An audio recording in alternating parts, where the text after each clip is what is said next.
Hello and welcome to I Talk to Ghosts, the podcast that is always willing to get into some spooky mischief with you. I'm your haunted host, Jennifer, a spirit medium and a collector of ghost stories.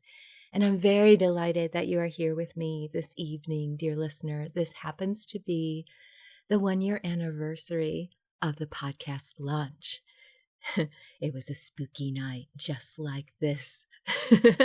So whether you are a new listener or have been here with me since the beginning, thank you so much for joining me on my spooky and spiritual journey. And if you have a moment, share this podcast with a spooky friend. Thank you so much for helping make this podcast flourish. Now, tonight's episode, I bring you tales of a somewhat fascinating, if not uncomfortable subject for some. That subject is death. But don't go running off into the shadows just yet. I'm going to share with you experiences people have had as they witnessed a loved one pass beyond this mortal world. And the details can be unexplainable and wondrous, and may even bring a sense of comfort and awe. Then linger near for tonight's in-studio spirit reading, where I share my work as a medium with you and my podcast guest of the week. And of course, join me around the seance table afterwards for a message from the spirits. I set the intention to call close a departed loved one who has a message for someone listening to this podcast. And since you're attending, this message may be for you. And let me add that when a listener contacts me about a message such as this, we often go on to do a full spirit reading together. So please listen and let me know if this session connects for you. But for now, the slightly spooky and the marvelous is waiting for you. So let's begin.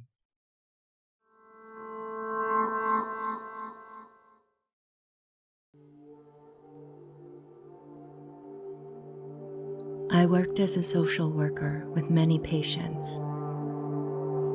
One of these was an elderly gentleman named Earl. On one particular day, I happened to pass by Earl's room and noticed he was not just staring at his closet, but that he seemed to be having a conversation with someone, although there was no one in the room.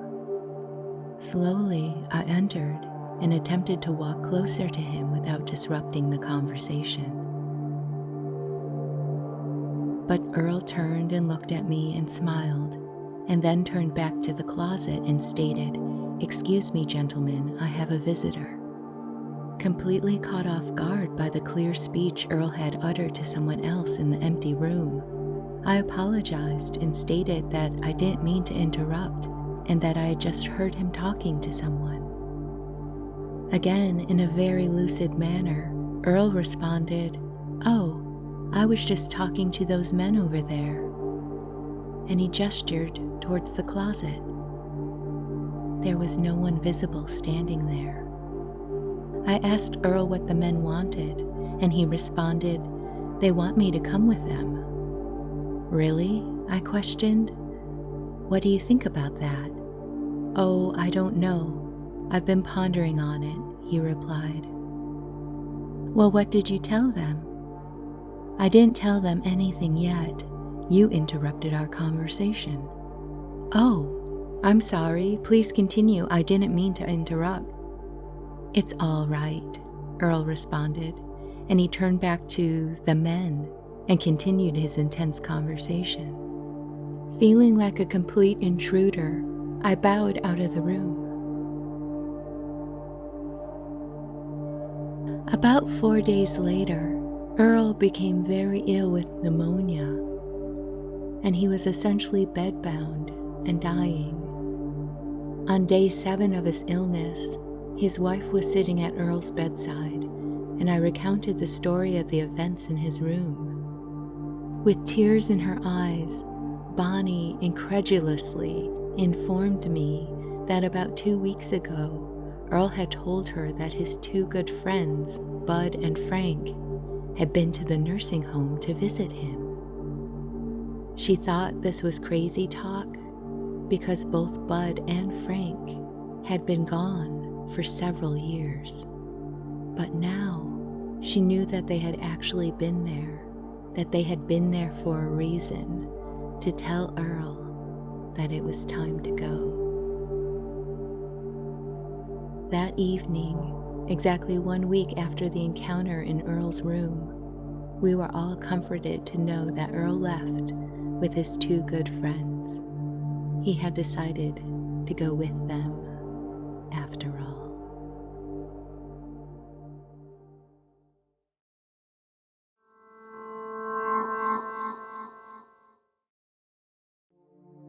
My grandmother had been in a care home. The whole family took turns staying with her, as we knew she could pass at any moment. She was in so much pain and wouldn't let go. It was as though she was holding on to something. One evening, my dad and aunt, who had not spoken in years, were both in Gran's room. She appeared to be asleep, so they had no choice but to chat. As it turned out, they talked and decided to put the past behind them, and ended up hugging before saying goodbye to one another and their mother.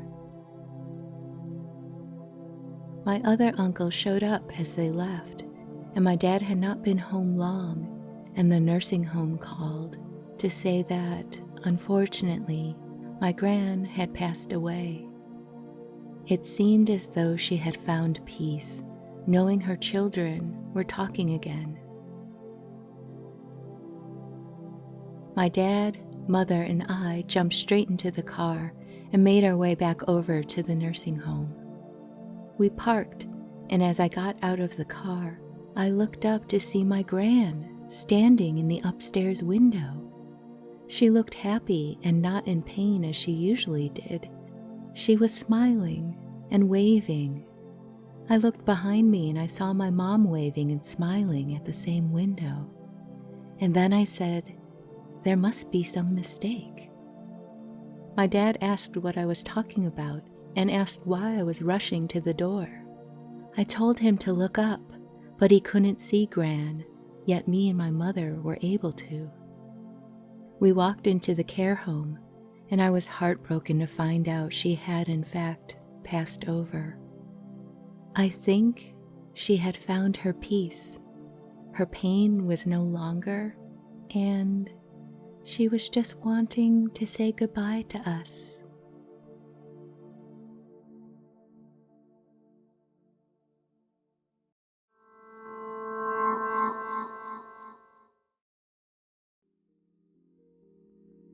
My father had been ill for a while. My family and I were always at his house, so he wasn't alone. Before he passed, I was there with a nurse and a doctor. The doctor had left the room, and my father took one last, strange-sounding breath. What happened next? If I had been alone, I would have thought that I had hallucinated. But the nurse I was with confirmed that she had experienced everything too. It was a cloudy, very overcast day, when suddenly a beam of bright light shone through the window. This light came in a straight line, and it was as though it hit my father and then changed direction as it rose above him in a straight line upwards. I could hear voices whispering his name. I looked at the nurse, and she appeared spooked by this too. I asked if she could hear the voices, and she nodded. The light continued to beam upwards, and it was beautiful. When the door opened as the doctor returned to the room, the light immediately disappeared, and no voices could be heard. I spoke with the nurse for a short while after. She said she too had noticed the beam of light and heard the whispers, so it wasn't my imagination playing tricks. I am very glad I was able to witness this.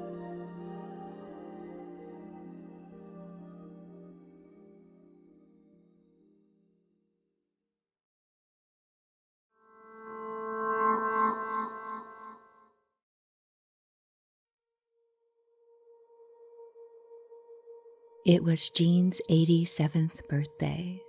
Her son Corey had come to take her down to the assisted living's main dining room to get her some ice cream to celebrate. Jean had not been eating well lately. She just had no appetite. But for the most part, she was positive, fun, and in good spirits, despite her inability to get around as well as she used to. So, on this day of her birthday, Jean walked with her walker into the main dining room, accompanied by her son, stopping to rest several times along the way. Jean paused in the entrance of the dining room. She looked into the room and her face lit up. Jean turned to her son and asked, "Are all these people here for me?" Taken aback, Corey scanned the neatly arranged space. No one was there. It was a completely empty room. Realizing that his mom was seeing beyond the curtain between life in this world and life in the next, her son stated, "Yes, Mom, they've all come for your birthday party." Jean was thrilled and enjoyed the most wonderful birthday celebration ever that afternoon. A few weeks later, when Jean had a sudden change in consciousness, her son was not surprised. He knew that her birthday party was likely a turning point. Jean drifted in and out of consciousness a few times, but failed to regain her usual self. Corey had come to spend the day with her. Feeling like he needed to get some work done, he brought his laptop with him. But every time Corey tried to use his computer in the room, it shut down. While his mom was sleeping, he would come out into the common area living room with his computer, and it would once again function. But the moment he re-entered Jean's room, the computer would quit. Oddly enough, other things in Jean's room would suddenly come on without anyone touching them. This happened once with a CD player in the room, and once with a musical bear in her curio cabinet. Just before dinner, Jean took her last breath and exited this world very quietly. She ended her extended birthday celebration here on Earth, but, knowing Jean, she likely kept the party going once she reached the other side.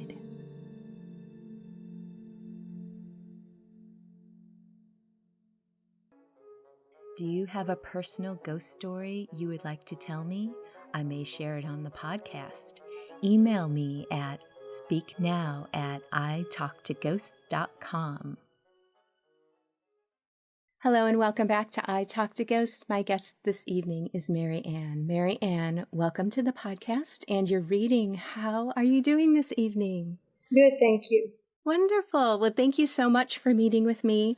I have my page of notes for you, first impressions. We'll go through those a little bit and see what else comes through along the way. First thing I want to ask you is,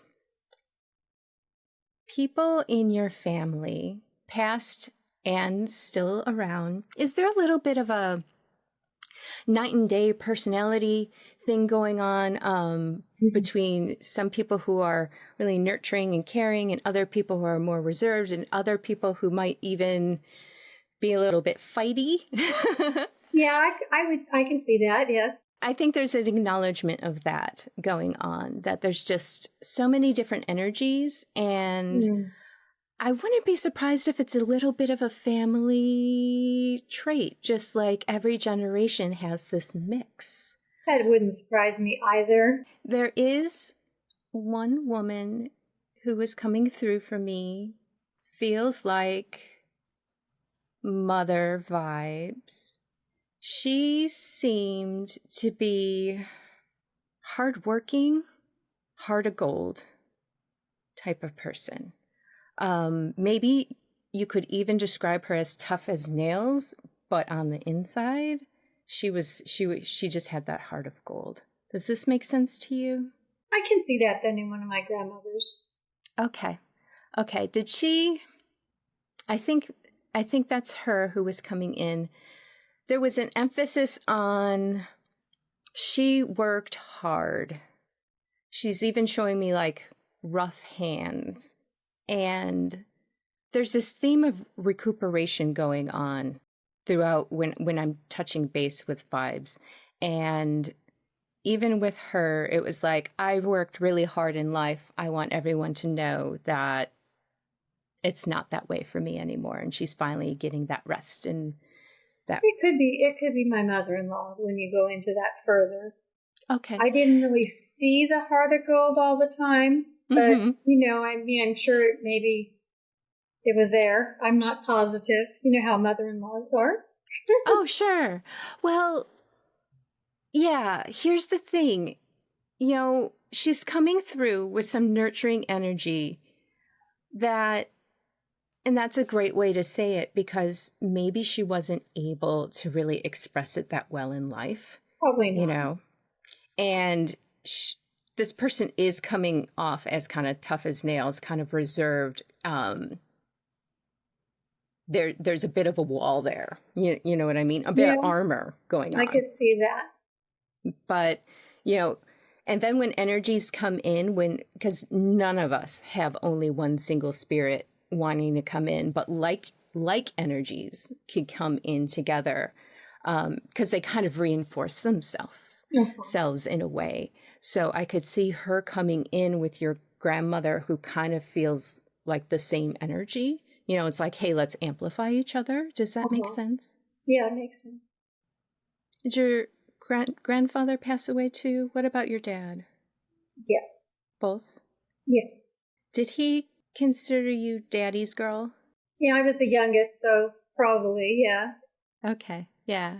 He's showing me that you were he had a special place for you, whether you knew it or not. Youngest daughter makes sense. And he's showing me you dancing on his shoes. Yeah, that sounds like my dad. Because it's one image that is showing me you standing on his shoes and kind of dancing with you a little bit. Yeah. Yeah. And I think he's coming through with all kinds of love, calling you daddy's girl. And that just, don't tell anyone else, but maybe you were his favorite. Find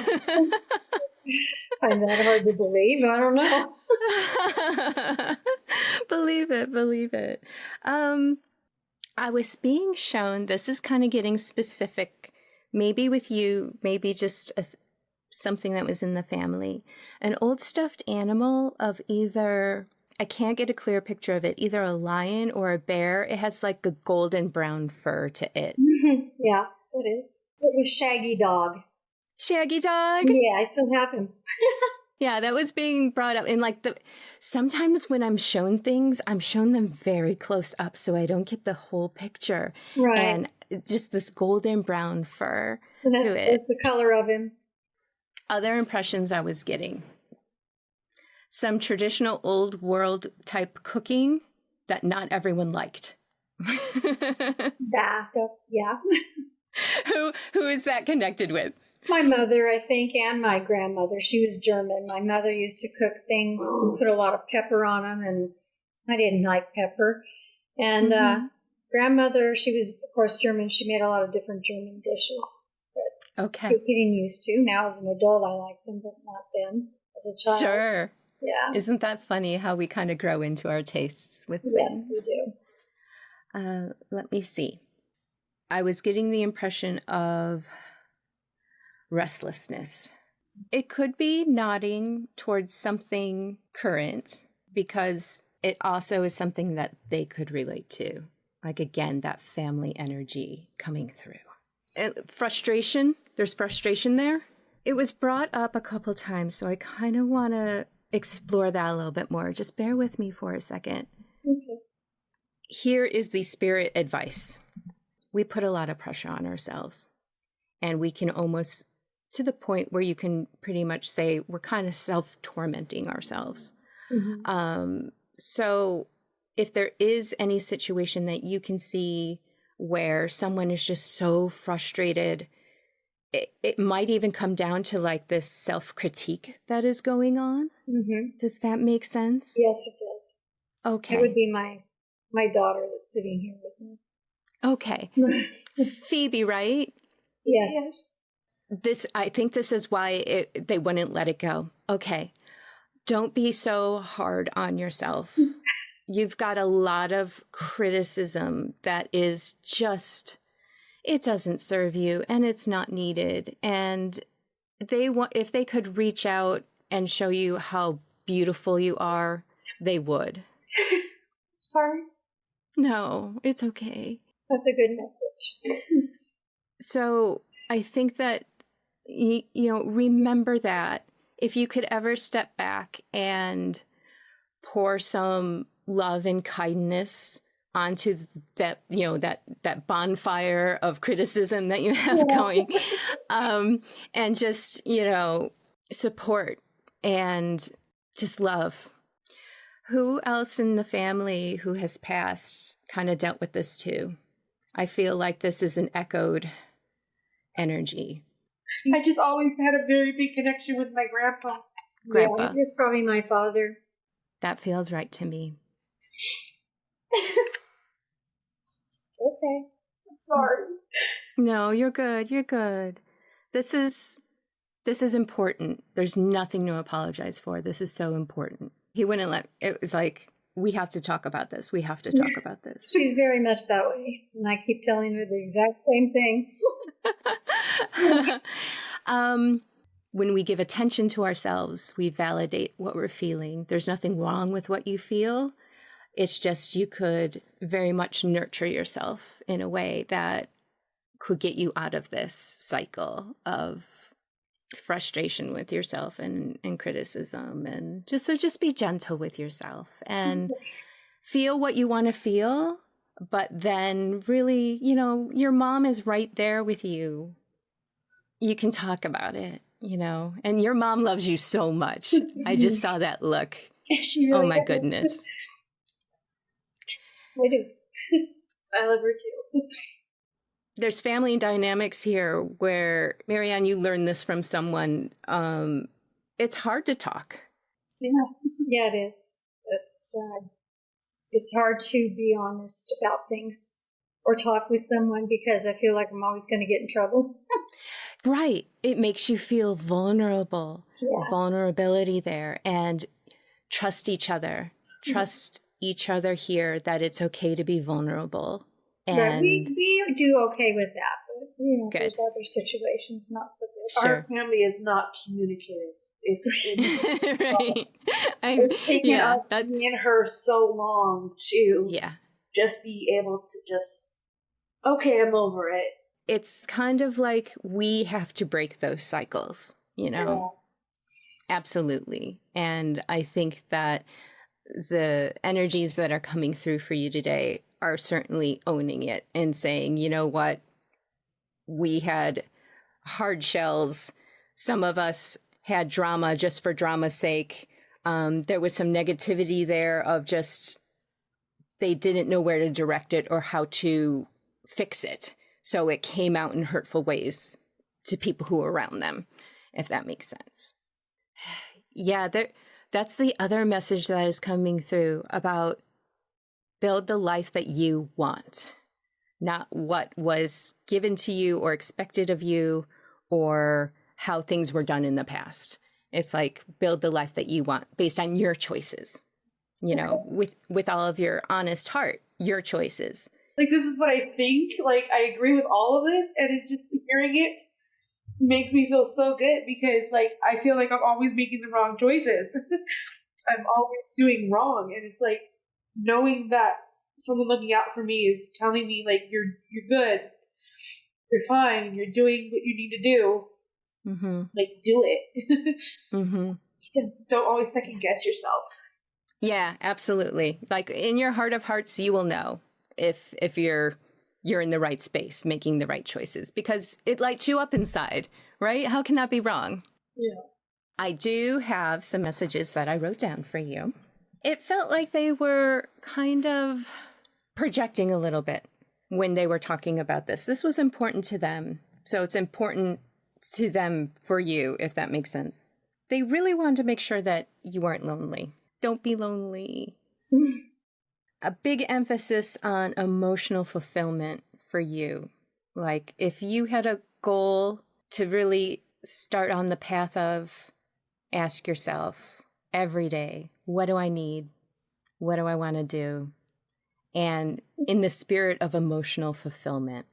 Okay. Yeah, I can see that very much so. I mean, we moved from California up here, and I don't have any friends. My husband is my best friend, and then I have my daughters, who's one of, they're best friends too, but they're not what I want to do. I was a nurse and a respiratory therapist, so what I wanted to do was work with the drug-addicted babies.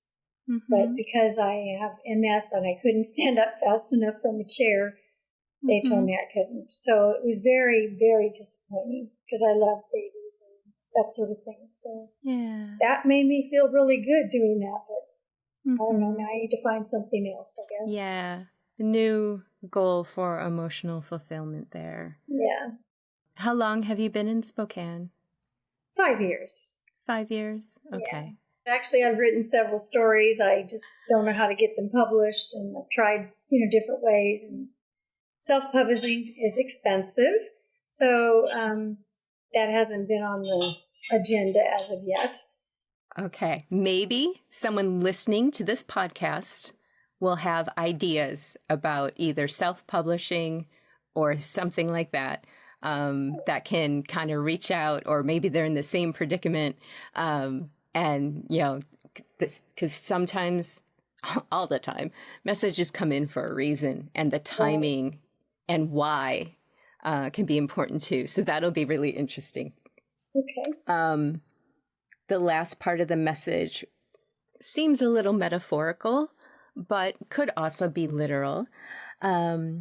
To grow a garden around you, with your life. Just nurture things that you love, surround yourself with that.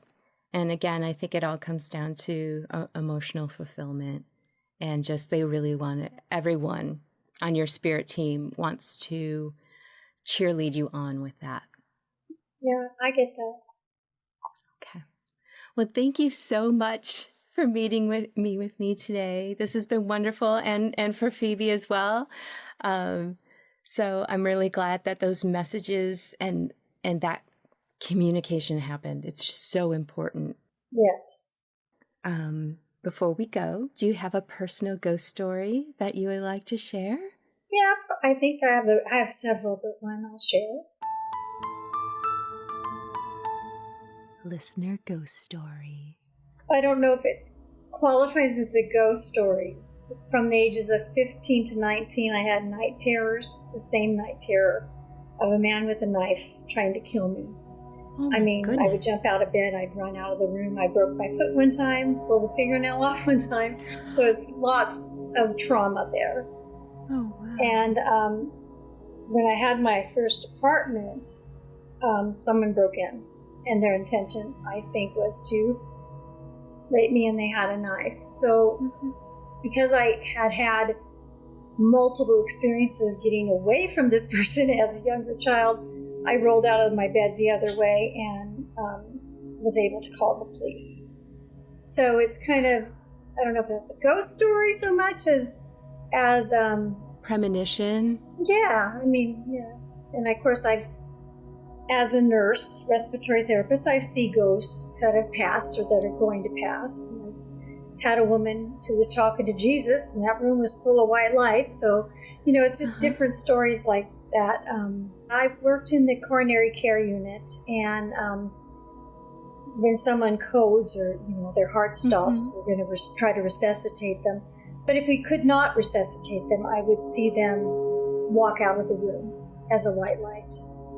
and then disappear. And I'd always try to say, it's okay, go on, you can go to the light, type of thing. My first apartment again, I think it was my Aunt Maddie that she would be there, and she'd move around my plants and smell like gardenias. I'm a true believer in this spirit world, and that they have things to tell us. Yeah, I find it very affirming, and wondrous, and wow, so many experiences for you there. Well, thank you so much for sharing. Thank you. I just appreciate this conversation so much on so many different levels. Thank you so much.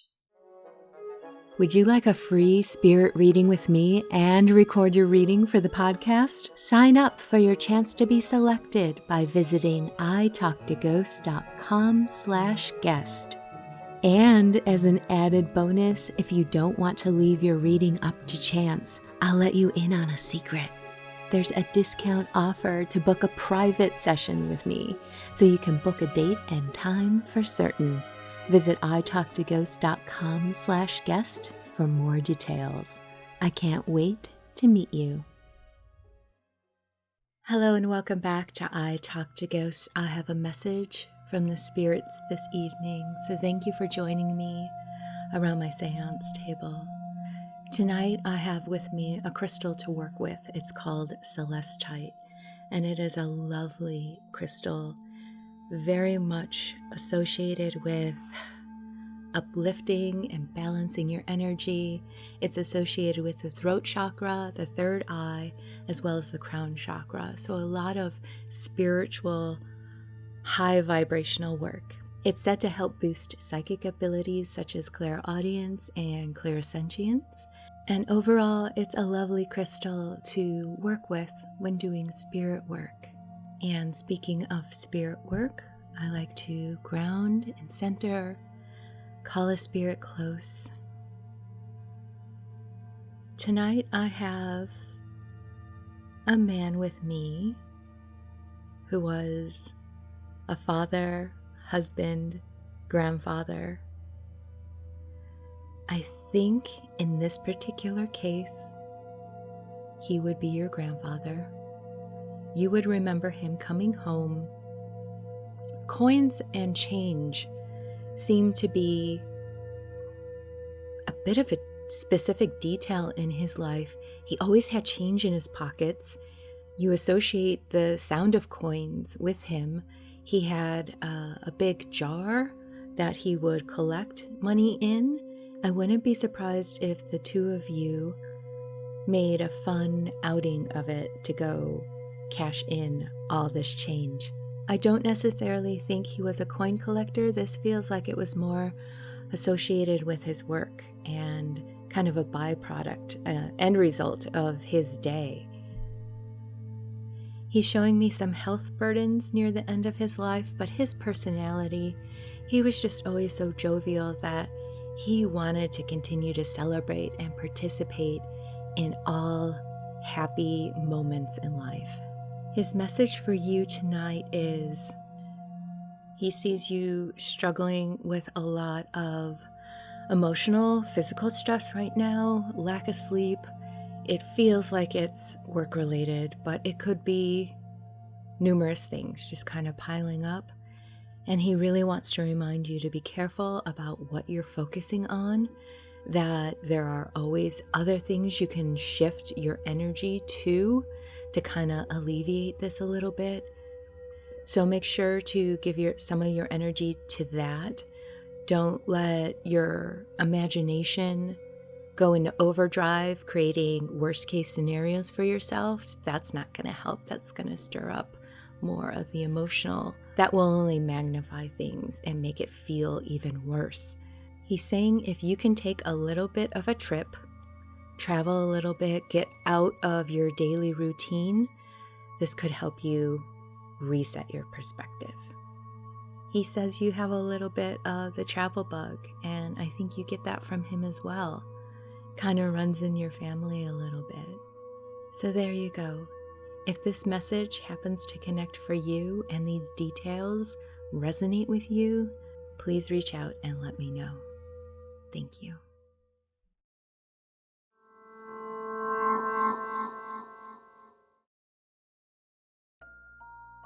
Book a medium reading with me. If you have a past loved one you would like to connect with, a spirit reading can be an amazing and never spooky experience. I strive to give you specific details that align only to you and your loved ones. Curious? Visit italktoghosts.com for links to book with me. I can't wait to meet you.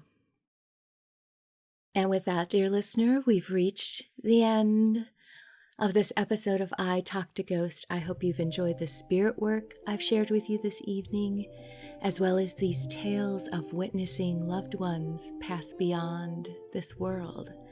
Do you have a personal paranormal story you'd like to share with me? I would love to hear about it.